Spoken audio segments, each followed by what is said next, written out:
দিবসের বউ মিনু অফিসে যাওয়ার জন্য বের হচ্ছে। ড্রয়িং রুমে এসে বলল, দিবস, এই দিবস, কোথায় গেলে তুমি? দিবস দৌড়ে এসে বলল, আমাকে ডেকেছো? মিনু বলল, হ্যাঁ ডেকেছি। দিবস বলল, কি জন্য ডেকেছো গো? মিনু বলল, ধরো এই 2 লক্ষ টাকা ব্যাংকে গিয়ে আমার নামে জমা করে দাও। দিবস বলল, গত সপ্তাহে তো 1 লক্ষ টাকা জমা করেছিল। মিনু বলল, তাতে কি হয়েছে, এই সপ্তাহে 2 লক্ষ টাকা জমা করব।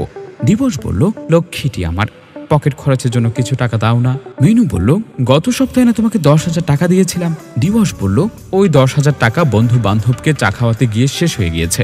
মিনু বলল, ধরো এখন 20,000 টাকা দিচ্ছি, তবে প্রতি মাসে যদি তোমার পকেট খরচের জন্য আমার 50,000 টাকার উপরে চলে যায়, তাহলে ভবিষ্যতের জন্য টাকা জমাবো কিভাবে? দিবস বলল, আমার লক্ষ্মী বউ, প্রতি মাসে যে পরিমাণ টাকা ইনকাম করো, আমি তো মাসে 1 লক্ষ টাকা খরচ করলে শেষ হবে না। মিনু বলল, হয়েছে, এখন যাও, তাড়াতাড়ি ব্যাংকে টাকাগুলো জমা করে দাও। দিবস বলল, আচ্ছা ঠিক আছে, এখনই যাচ্ছি, বলেই দিবস বের হয়ে গেল। দিবস সিঁড়ি দিয়ে গুনগুন করে গান গেয়ে নিচে নামছিল। সামনে পড়ল তার বন্ধু বাহারের মা। দিবস বাহারের মাকে দেখে সালাম দিল। ওয়ালাইকুম আসসালাম, কোথায় যাচ্ছ বাবা? দিবস বলল, আন্টি, আমার বউ 2 লক্ষ টাকা দিয়েছে ব্যাংকে জমা রাখার জন্য, ওগুলো রাখতে একটু ব্যাংকে যাচ্ছি। নার্গিস বেগম বলল, তোমার বউ কি চাকরির পাশাপাশি অন্য ব্যবসা করে নাকি? এতগুলো টাকা কিভাবে ইনকাম করছে? দিবস বলল, খালাম্মা, বউ আমার টাকার মেশিন, প্রতিদিন এই এতগুলো টাকাই না আমাকে দিচ্ছে, একেই বলে ভাগ্য। কেন খালাম্মা, বাহারের বউ কি টাকা পয়সা ঠিক মতো দিচ্ছে না? নার্গিস বেগম বলল, আমার বৌমা ঠিক মতো সংসারটাও চালাতে পারছে না, ব্যাংকের টাকা রাখবে কিভাবে? দিবস বলল, খালাম্মা, আমার বিশ্বাস হয় না, আমার মনে হয় কি বাহারের বউ তলে তলে ওর বাপের বাড়িতে ঠিকই টাকা পাঠাচ্ছে, এই জন্য আপনাদেরকে টাকা পয়সা দিচ্ছে না। না হলে আমার বউ এতগুলো টাকা পায়।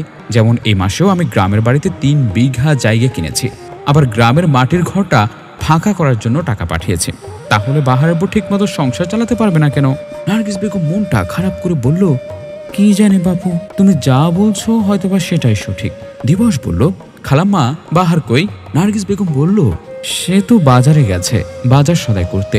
দিবস বলল, ঠিক আছে, তাহলে আমি ব্যাংক থেকে আসি, বাহারকে বলবেন আমার সাথে একটু দেখা করার জন্য।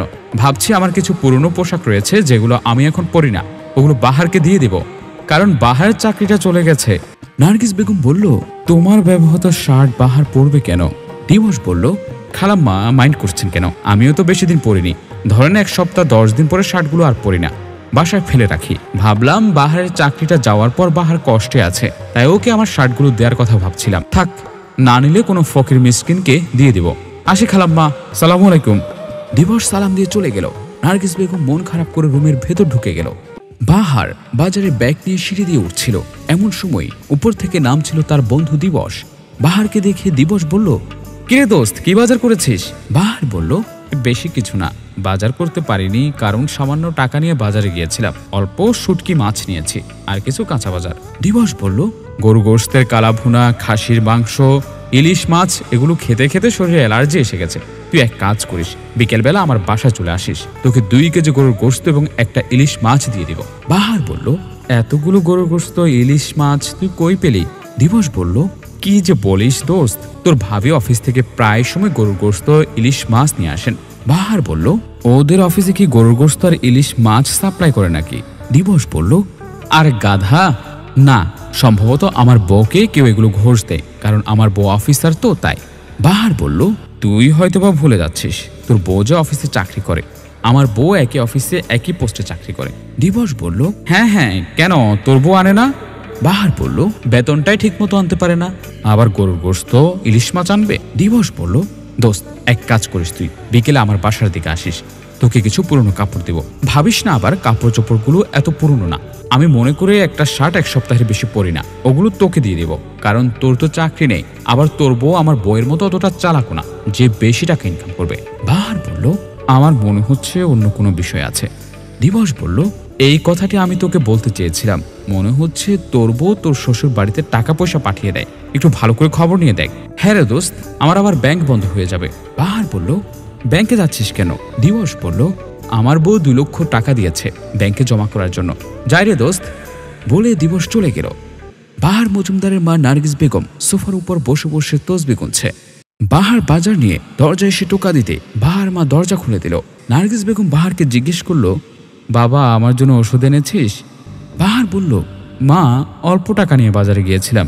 নার্গিস বেগম বলল, হার্টের ব্যথাটা বেড়ে গেল, পারলে আমাকে একটা ভালো ডাক্তার দেখা, আমি যা আর পারছি না বাবা। বাহার বলল, মা আমার চাকরিটা যাওয়ার পরে আমার হাতেও টাকা নেই, তোমার বইয়ের টাকায় সংসার চলে, তোমাকে এই মুহূর্তে আমি কিভাবে ডাক্তার দেখাই?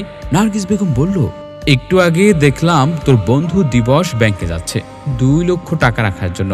আমার সাথে দেখা হওয়ায় বলল, খালাম্মা আল্লাহ দিলে আপনাদের বইয়ের ইনকাম ভালো, এবছর গ্রামে নাকি 3 বিঘা জায়গা কিনেছে, আবার গ্রামের বাড়িতে নাকি পাকা ঘর করার জন্য টাকা পাঠিয়েছে। ওর বইয়ের চাকরি আর তোর বইয়ের চাকরি তো একই অফিসে, তোর বউ বেতন কম পায় কেন? বাহার বলল, মা এটা আমি কিভাবে বলবো? নার্গিস বেগম বলল, আমার মনে হচ্ছে তোর বউ বেতনের অর্ধেক টাকা তোর শ্বশুর বাড়িতে পাঠিয়ে দেয়, না হলে চাকরি করে দিবসের বউ এত কিছু করতে পারে আর তোর বউ ঠিক মতো সংসারটাও চালাতে পারে না। খবর নিয়ে দেখ, তোর বউ ঠিকই তলে তলে তোর বাপের বাড়িতে টাকা পাঠাচ্ছে। বাহার মাকে জিজ্ঞেস করলো, তোমাদের বউ কই? নার্গিস বেগম বলল, একটু আগে নাস্তা করে ড্রেসিং টেবিলে গেছে, অফিসে যাওয়ার জন্য রেডি হচ্ছে।